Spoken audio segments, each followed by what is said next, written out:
Hi friends, welcome back to Deekshu Samayal. இன்னைக்கு நம்ம கிச்சன்ல ஆட்டு தலக்கறி வறுவல் எப்படி செய்யலாம்னு பார்க்கலாம் வாங்க. தோசை கல்லுல வச்சு ஹோட்டல்ல செய்யற மாதிரியே செய்யலாம். ரொம்ப டேஸ்டியா நல்ல காரசாரமா இருக்கும். நம்ம ரோட்டு கடை ஹோட்டல்ல நல்ல தோசை கல்ல போட்டு நல்லா பெரட்டி வறுவல் மாதிரி கொடுப்பாங்க இல்லையா, அதே மாதிரி நம்ம செய்யலாம். இப்போ அதுக்கு நான் ஆட்டு தலக்கறி குழம்புல இருந்து தலக்கறி எடுத்திருக்கேன். குழம்போட வீடியோ கீழே டிஸ்கிரிப்ஷன் பாக்ஸில் கொடுக்குறேன், பார்க்காதவங்க பார்த்துக்குங்க. அதுக்கு முன்னாடி தீக்ஷு சமையல் உலகம் சேனலை சப்ஸ்கிரைப் பண்ணாதவங்க சப்ஸ்கிரைப் பண்ணி வச்சுக்கோங்க. கூடவே பெல் பட்டன் ப்ரெஸ் பண்ணுங்க, அதில் ஆளுங்கிற பட்டனை ப்ரெஸ் பண்ணுங்க. வாங்க வீடியோக்குள்ளே போகலாம். ஃபஸ்ட்டு ஸ்டவ் ஆன் பண்ணி தோசை தவா வச்சுருக்கேன். தோசை தவா ஹீட் ஆனதும் 1 டேபிள் ஸ்பூன் அளவுக்கு எண்ணெய் ஊற்றிக்கிறேன். எண்ணெய் நல்லா காயட்டும். இது அப்படியே ரோட்டு கடை ஸ்டைல்லையே இருக்கும். நம்ம ரோட்டு கடையிலலாம் ஒரு பக்கம் பரோட்டா போட்டுக்கிட்டு ஒரு பக்கம் வறுவல் செஞ்சு தருவாங்க இல்லையா, அதே மாதிரியே இருக்கும். எண்ணெய் ஹீட் ஆனதும் 1/4 டீஸ்பூன் கடுகு போட்டுக்கிறேன். கடுகு நல்லா வெடிச்சதும் பச்சை மிளகாய் 2 கீரி போட்டிருக்கேன்.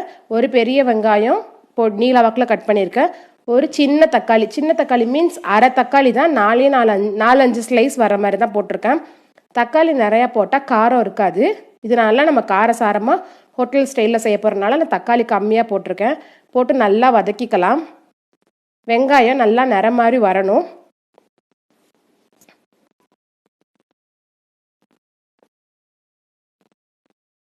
குழம்போட வீடியோ, தலக்கறி குழம்பு முன்னாடியே நான் வீடியோ அப்லோட் பண்ணியிருக்கேன்.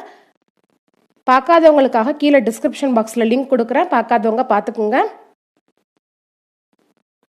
இன்ஸ்டாகிராமோட ஐடியும் கீழே நான் டிஸ்கிரிப்ஷன் பாக்ஸில் கொடுக்குறேன், அதிலே எங்களை ஃபாலோ பண்ணிக்கோங்க. சப்ஸ்கிரைப் பண்ண ஃப்ரெண்ட்ஸ் எல்லாத்துக்கும் ரொம்ப நன்றி. நம்ம சேனலை ஃபஸ்ட் டைம் பார்க்குறதா இருந்தால் சப்ஸ்கிரைப் பண்ணிக்கோங்க ஃப்ரெண்ட்ஸ்.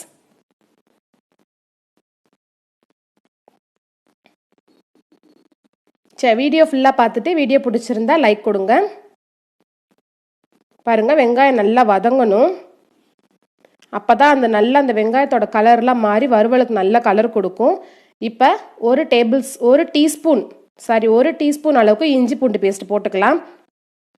நம்ம இந்த மசாலாவுக்கு மட்டும்தான் இஞ்சி பூண்டு பேஸ்ட் போட்டிருக்கோம். குழம்புல ஆல்ரெடி இஞ்சி பூண்டு பேஸ்ட் போட்டு தான் நம்ம செஞ்சுருக்கோம். கறியெல்லாம் நல்லா வெந்து தான் இருக்கும். ஆல்ரெடி நம்ம ரோஸ்ட் மட்டும்தான் பண்ண போகிறோம். பாருங்கள், இஞ்சி பூண்டோட பச்சை வாசனை போகிற வரைக்கும் நல்லா வதக்கி விட்டுக்கலாம். ஒரு முறை நீங்கள் வீட்டில் இந்த மாதிரி செஞ்சு பாருங்க.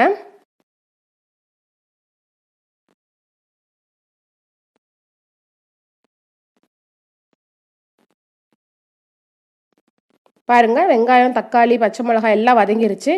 இப்போ ஒரு 1.5 டீஸ்பூன் அளவுக்கு மிளகாய்த்தூள் சேர்த்துக்கிறேன். நீங்கள் உங்கள் காரத்துக்கு ஏற்ற மாதிரி சேர்த்துக்குங்க. ஒரு 1/2 டீஸ்பூன் மட்டும்தான் உப்பு சேர்த்துக்கிறேன். இந்த மசாலாவுக்கு மட்டும்தான் உப்பு. கறியில் ஆல்ரெடி குழம்புல உப்பு இருக்குது, பார்த்து சேர்த்துக்குங்க.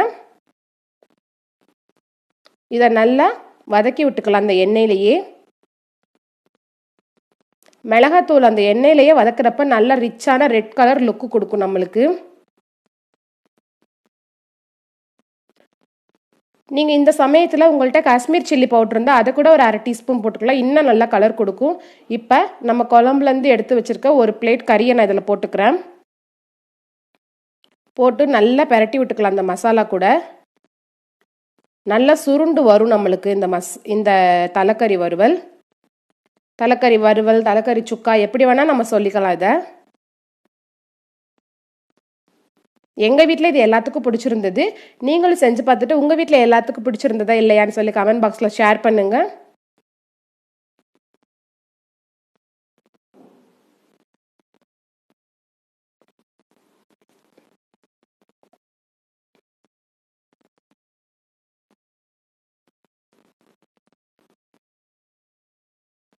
பாருங்கள் ஃப்ரெண்ட்ஸ், நல்லா ரோஸ்ட் ஆகி வர பாருங்கள், நல்லா கலர் மாறிடுச்சு இல்லை, நல்லா ரோஸ்ட் ஆகிடுச்சு. இந்த ஸ்டேஜில் நல்ல ஃப்ரெஷ்ஷான கருவேப்பிலையை ஒரு கொத்து போட்டு இதில் வதக்கிக்கலாம். இன்னும் நல்ல வாசமாக இருக்கும். இப்போ நான் வதக்குறப்பவே நல்லா கமன்னு வாசம் வருது.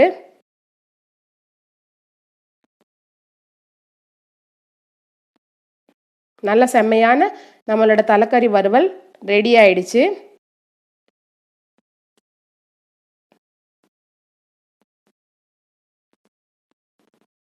பாருங்க, நல்லா ஆவி பறக்க நல்லா சுருண்டு வருது பாருங்க. நம்ம போட்ட எண்ணெயெல்லாம் நல்லா பிரிஞ்சு வருது. இந்த சமயத்தில் ஒரு கொத்தமல்லி தலையை ஃப்ரெஷ்ஷாக இருக்கு இல்லையா, அதையும் கிள்ளி தூவி போட்டுக்கலாம். இன்னமும் நல்லா வாசமாக இருக்கும். போட்டு ஒரு பெரட்டி விட்டுக்கலாம்.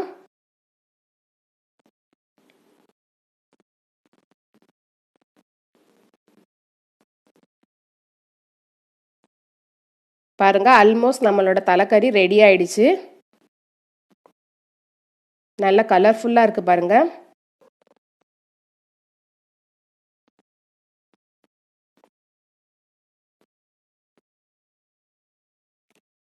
இதுக்கப்புறம் இதை ஒரு பிளேட்டில் மாற்றிட்டு காமிக்கிறேன். பாருங்க, நம்மளோட சுவையான தலைக்கறி வறுவல், தலைக்கறி சுக்கா ரெடி ஆயிடுச்சு. இது போல் நீங்களும் செஞ்சு பாருங்க. வீடியோ பிடிச்சிருந்ததுன்னா லைக் பண்ணுங்க, ஷேர் பண்ணுங்க, சப்ஸ்கிரைப் பண்ணுங்க. மறக்காம உங்க கமெண்ட்டை என்னோட கமெண்ட் பாக்ஸில் ஷேர் பண்ணுங்க, உங்களோட ஃபீட்பேக்கை.